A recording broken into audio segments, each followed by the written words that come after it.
Ele é físico, astrônomo, professor e escritor. Autor de 14 livros, já recebeu o Prêmio Jabuti 3 vezes. Tem o dom de explicar a complexidade do universo para os mais leigos. É um cientista carioca de renome internacional e leciona numa universidade americana uma disciplina super popular, conhecida como Física para Poetas. O meu convidado do perfil de hoje é Marcelo Gleiser. Marcelo, muito obrigada pela sua participação. Prazer recebê-lo aqui, direto dos Prazer é Estados todo meu. Unidos. Queria começar falando com você sobre o seguinte: você era um carioca típico, jogava voleibol, chegou a ser campeão ao lado do Bernardinho. Em que momento a física te chamou?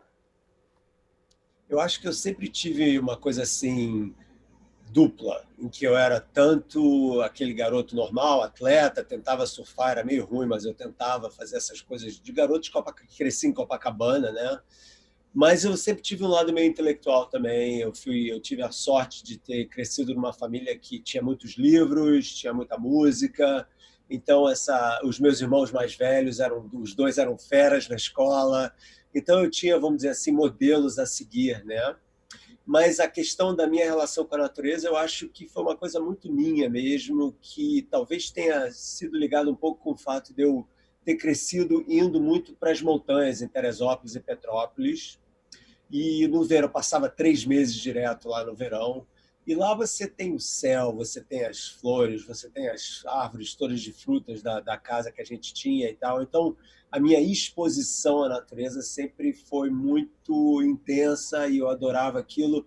E eu me lembro quando eu era garoto, quando eu tinha acho que 9 ou 10 anos, quando eles estavam fazendo o aterro da praia de Copacabana, em que, eu não sei, então até 1969, mais ou menos, a praia de Copacabana, a Avenida Atlântica, no Rio de Janeiro, tinha só uma pista dupla, né? Então eles tiveram que aterrar, e para isso eles tiveram que, vamos dizer assim, aterrar toda a praia, mais 60 metros de areia que eles trouxeram da Baía de Guanabara, da praia de Botafogo, para Copacabana. E eu achei aquele negócio uma obra assim absolutamente incrível, por um lado, a ingenuidade humana, né, do ser humano de conseguir fazer uma coisa dessa, a mudar o mar, né? Você está mudando o mar, mas ao mesmo tempo também veio um monte de poluição da praia de Botafogo e eu acabei pegando hepatite quando eu tinha acho que 10, 11 anos por causa disso. Então, essa tensão entre a beleza do mundo natural e a nossa interferência com o mundo natural, né, eram coisas que eram muito presentes na minha vida. E também a curiosidade de querer saber sempre mais, né? Aquela coisa do garoto que pergunta, mas por quê, por quê, por quê? Eu acho que eu continuo um pouco sendo aquele garoto, entendeu? Com aquela curiosidade de querer entender como as coisas funcionam. Agora, Então, isso seu foi. pai não aceitou muito quando você decidiu fazer física, né? Não, ele tinha toda a razão. Eu acho, na época, primeiro porque, como todo estudante normal, eu nunca tinha visto um cientista na minha vida, né? E eu pergunto quantas crianças veem cientistas, né? Ninguém vê um cientista. Você vê médico, você é advogado, você vê engenheiros e etc. Você é banqueiros, não sei o quê, mas você não vê um cientista, né? Então, era uma coisa meio misteriosa, né? Aquela imagem do cientista, quando você fala em cientista, você fala Einstein, bom, mas o Einstein é um gênio, você é o Marcelo, entendeu? Qual é a sua de querer ser um cientista feito Einstein, né? Mas então meu pai, como um bom pai, falou: você tem que ser engenheiro, filho, porque o Brasil precisa de engenheiros. E como eu gostava de todas as ciências, ele falou: vai fazer engenharia química, porque engenharia química mistura um pouco de física, um pouco de química e tal, e você pode fazer alguma coisa ambiental com ela, né?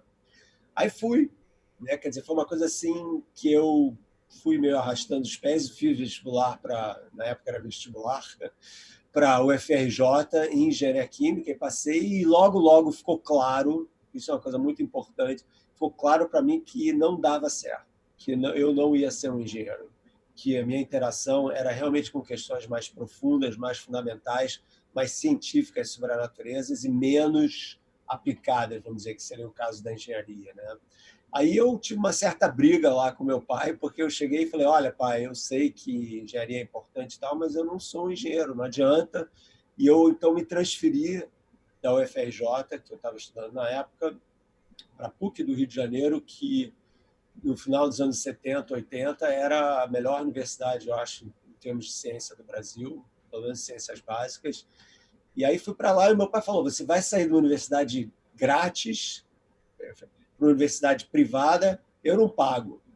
Aí eu falei, então tá bom, eu vou me virar. Então eu ralei muito, como se diz no Rio de Janeiro, dei muita aula particular, fui monitor, fiz o diabo a quatro para poder pagar a universidade, morar sozinho e ainda ter um pouquinho de dinheiro para botar gasolina no carro para ir para as montanhas de fim de semana. Então foi uma grande batalha, mas uma coisa de paixão mesmo, entendeu? Uma coisa que eu senti que eu tinha que fazer isso, se eu não fizesse, mais tarde eu ia me arrepender muito. Depois você parte para estudar fora, foi para Londres, né? Em que momento você percebeu que não teria volta para o Brasil, que aqui não teria, vamos dizer assim, uma academia que te inspirasse como você encontrou nos Estados Unidos? Pois é, o que aconteceu foi o seguinte, a gente vai fazer o doutorado com 23 anos, né? Então eu saí do Brasil com 23 anos e, como você falou, fui para Londres. E o meu plano era, na época, o CNPq, que foi quem me deu a bolsa, não tinha esse contrato que hoje em dia existe, tipo, você tem que voltar por um determinado número de anos depois de terminar o seu doutorado, ou mestrado, ou o que lá for. Era meio aberto, existia uma expectativa que isso fosse acontecer, mas não era um contrato, né? Então, o meu plano era assim, enquanto estiver dando certo eu ficar fora, eu vou ficando. Porque quanto mais experiência de pesquisa você tiver, mais bem preparado você vai estar para voltar para o Brasil e criar o seu próprio grupo de pesquisa, uma boa posição numa universidade e tal, né? Então, o interessante é o seguinte, na Inglaterra, o doutorado dura só 3 anos, é uma loucura isso, né? 3 anos. Então, você tem que fazer tudo muito rápido, mas a bolsa do CNPq era de 4 anos. Então, no final do terceiro ano, eu já tinha terminado, mas ainda tinha mais um ano de bolsa. Falei, poxa, eu não quero voltar ainda, ainda tem mais um ano de bolsa. Aí eu apliquei para ir para um lugar perto de Chicago, nos Estados Unidos, chamado Fermilab, que era, na época, o maior laboratório de física de altas energias do mundo. Por que eu apliquei para lá? Isso daí é importante como lição de vida para a moçada, que é como você faz networking. Eu apliquei para lá porque eu tinha escrito um artigo, 2, com o meu orientador, e eu tinha visto que o chefe do grupo de astrofísica desse lugar tinha citado o meu artigo, então o cara já me conhecia. Então eu escrevi e falei assim, olha, eu tenho dinheiro, eu tenho uma bolsa, posso passar 3 meses aí como aluno visitante? Ele falou, vem por um ano e a gente financia. Pô, que bacana, hein? Aí eu fui, aí quando cheguei lá, eu entrosei direto com o grupo e eles me ofereceram o que a gente chama de um pós-doutorado, ou seja, você termina o doutorado e você é contratado pelo laboratório para ficar lá fazendo pesquisa durante 2 anos. Então foi aquela coisa de, enquanto estiver dando certo, eu vou ficando. Aí fiquei, aí casei com a minha primeira esposa, entendeu? E daí consegui um outro pós-doutorado. E aí a coisa foi indo assim, mas a minha relação com o Brasil sempre presente, quer dizer, eu sempre voltando, família, amigos, muitos seminários, universidades e tal. Então, eu nunca perdi, vamos dizer assim, aquela minha relação com o Brasil, né? Agora, você começou a escrever livros com que intuito? Você notou que esse conhecimento que você tinha agregado durante todos esses anos podia chegar a mais pessoas? Pois é, então o que aconteceu foi o seguinte, são coisas tão circunstanciais, né, que acabam mudando a sua vida. É uma coisa muito legal isso, né, que a gente tem que estar sempre aberto. Eu chamo isso de a simples beleza do inesperado, que é basicamente a ideia de que às vezes a vida te traz uma surpresa, às vezes são boas, às vezes não são tão boas, mas quando elas são boas, você tem que aproveitar aquela oportunidade, né? E o que aconteceu foi o seguinte, quando eu ganhei o meu emprego de professor e pesquisador nessa universidade que eu estou hoje, chamada Dartmouth College, que fica perto de Boston, os Estados Unidos têm uma estrutura pedagógica muito diferente da brasileira, no sentido que você vai para o college, para a universidade, você não está fixado ainda na sua profissão. Você vai se formar em engenharia, ou em física, ou em cinema, mas durante esses anos que você está no college, você tem que fazer cursos de várias áreas diferentes para abrir a sua cabeça intelectualmente, é o que eles chamam de educação de artes liberais.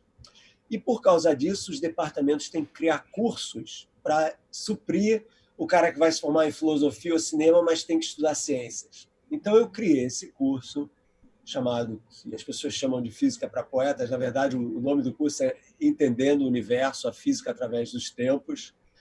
E nesse curso você, então, traça a história da física desde os primórdios até os tempos modernos, sem matemática. Essa aqui é a ideia, né? E trazendo menções literárias, filosóficas, religiosas, etc. Só que não tinha um livro-texto para esse curso. Aí eu falei, eu vou escrever esse livro.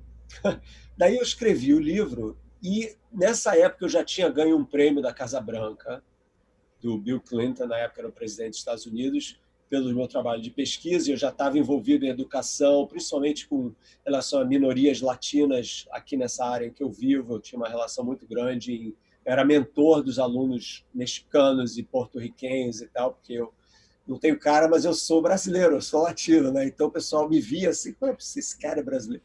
Então eu já tinha essa relação, e eu então percebi que eu tinha esse desejo muito grande de abrir a minha sala de aula não só para os meus alunos daqui, mas para o mundo inteiro.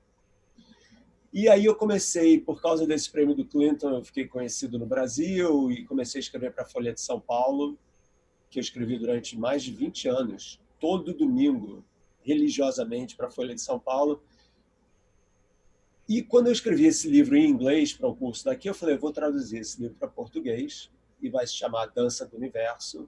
E a Companhia das Letras lançou esse livro e o livro meio que explodiu, né?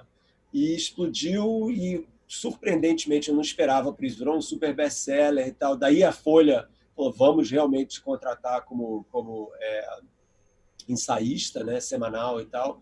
Aí eu percebi que eu criei uma carreira dupla, entendeu? Como cientista, escrevendo artigos complicados, com matemática e tal, e essa coisa do educador, do divulgador de ciência, vamos dizer assim, né? Da pessoa que é um intelectual público que traz a ciência para as pessoas em geral. Então, isso você vem exercendo com grande louvor, né? Você vem mostrando que o cientista ele não precisa ficar preso num laboratório, né? Você falou que nunca conheceu um cientista quando era criança. Imagina aqui os jovens, as crianças do Brasil que realmente não têm acesso, né? Qual é a importância dos cientistas hoje se conscientizarem de que eles precisam se mostrar mais acessíveis, falar até uma linguagem mais próxima dos jovens, para que nós tenhamos jovens também investindo no estudo da ciência? Obviamente, eu acho isso absolutamente fundamental. E para mim, não é só uma questão de que os cientistas devem fazer isso porque eles têm interesse em fazer isso. Eu acho que eles têm o dever de fazer isso. Por vários motivos. Primeiro, porque, como cientistas, isso principalmente num país como o Brasil, em que a ciência básica é essencialmente financiada pelos governos, ou seja, pelos impostos que são pagos pelas pessoas, eu acho que a gente tem que justificar o nosso trabalho para os cidadãos da melhor forma possível. Então, por que o CNPq, ou a FINEP, ou a CAPES tem que continuar ganhando o dinheiro para poder financiar as nossas pesquisas? Porque a gente está criando conhecimento, um conhecimento que avança não só de uma forma, vamos dizer assim, romântica, o conhecimento do mundo, da nação, mas de uma forma prática, em que você também tem uma série de benefícios econômicos com relação à pesquisa que está sendo feita. Então, o cientista, ele realmente, e isso é uma coisa que eu acho que no Brasil é mais problemático do que aqui nos Estados Unidos, que na Europa, os cientistas brasileiros, com raras exceções e louváveis exceções, né? E existem pessoas que estão realmente começando a se colocar mais no público, eu não sou o único, obviamente, mas das gerações mais velhas, feito a minha, tem muito poucos, né? E para mim isso é problemático. Eu acho que o cientista ele tem que falar com a juventude, sim. Os cientistas têm que ir nas escolas públicas. Falar, por que eu sou cientista? Ah, porque eu estudo como as células funcionam. E para estudar isso, eu preciso entender, então, como eu posso desenvolver novos remédios, novas curas para doenças. Eu faço isso na minha universidade e todo mundo pode fazer isso. Não é uma coisa que você precisa ser um gênio. Sabe, essa desmistificação do cientista, de achar que cientista ou é nerd ou é gênio, entendeu? Ou os dois, né? E isso é uma grande besteira, não tem nada a ver, sabe? Nós somos pessoas totalmente normais, alguns mais dedicados com mais paixão do que outros, alguns um pouco mais nerds, mas aí você entra num banco, você entra num escritório de advocacia ou no hospital, você também vai encontrar essa turma, entendeu? Não é que são só os cientistas, isso faz parte do espectro da variedade humana, de personalidades, né? Então, eu acho que é muito importante, não só como um dever cívico do cientista, mas como uma coisa de mentoria mesmo, você ser um mentor, de você inspirar a juventude a continuar esse processo, porque o que eu vejo na minha própria experiência, e eu tenho contato direto com jovens de todas as idades, né? Eu resolvi eu tenho um canal de YouTube que eu já tinha há alguns anos, mas que eu não fazia muita coisa com ele, mas agora eu resolvi levar a coisa a sério, e ele meio que está crescendo super E rápido. vem bombando, né? Sua primeira aula do curso de Física para Poeta já tem mais de 40 mil visualizações em uma semana, né? Pois é, E está em português a aula, então quer dizer público brasileiro. só estou fazendo esse meu canal de YouTube é só para o Brasil. Eu falei, eu aqui nos Estados Unidos já tem um monte de caras feito eu fazendo o que eu estou fazendo. Nos Estados Unidos não precisa de mim para isso, mas o Brasil precisa. Então eu realmente quero usar essa ferramenta tecnológica para poder criar essa educação paradidática, uma educação de qualidade, mas super acessível, entendeu? Em que as pessoas possam sim entender um pouco desse conteúdo que eu crio, né, de graça, sabe? E para todo mundo. E eu vejo, é muito legal isso, você vê, puxa, eu tenho 10 anos aqui, sou do interior do céu, e aí o senhor de 93 anos me escreveu outro dia, falando que está estudando, que está acompanhando as aulas. Então, isso para mim é super gratificante e mostra a necessidade que a gente tem de fazer isso. As pessoas querem informação de qualidade. Não, e Né? pelo chat, inclusive, quando você está ali apresentando a aula, você vê que aparecem centenas de perguntas, né? Jovens, idosos, pessoas muito interessadas em entender o que vocês conseguiram descobrir, né? Com certeza, né? Quer dizer, uma coisa de ciência não é só aquela coisa que constrói iPhone e carro elétrico. Ciência, ela muda a nossa maneira de ver o mundo, né? Ela transforma a sociedade de uma forma fundamental. Então, entender ciência não é uma questão de mas é chato, tem fórmula. Não, a ciência ela está de uma certa forma moldando a nossa cultura, né? Então a gente não pode fugir da ciência. Quem foge da ciência está escolhendo viver uma vida de obscurantismo medieval, entendeu? Então, as pessoas sabem disso, né? Mas aí onde é que elas vão encontrar informação de qualidade, né? Tem alguns canais muito bons, tem uma moçada muito legal no Brasil fazendo isso, né? Que eu acho muito bacana e admiro muito o trabalho deles, né? Tem um rapaz, um biólogo chamado Átila, que é muito bom, tem outros por aí, mas eu quero atingir um público de todas as idades. Entendeu? Então, acho que é nessa hora que eu entro, né? Que eu vou fazer uma coisa divertida e tal, porque tem que ser divertida, mas não é ha-ha-ha o tempo todo, entendeu? Eu quero falar sobre o significado do tempo, eu quero falar sobre a teoria da relatividade, o que é o Big Bang, etc., o que é a vida extraterrestre. Então, tem uma parte engraçada, mas tem que também prestar atenção no conteúdo. Bom, Marcelo, eu Isso. vou pedir só um minutinho para você, a gente vai continuar com esse papo sobre ciência no próximo bloco e a gente volta com o perfil rapidinho, é um minuto só.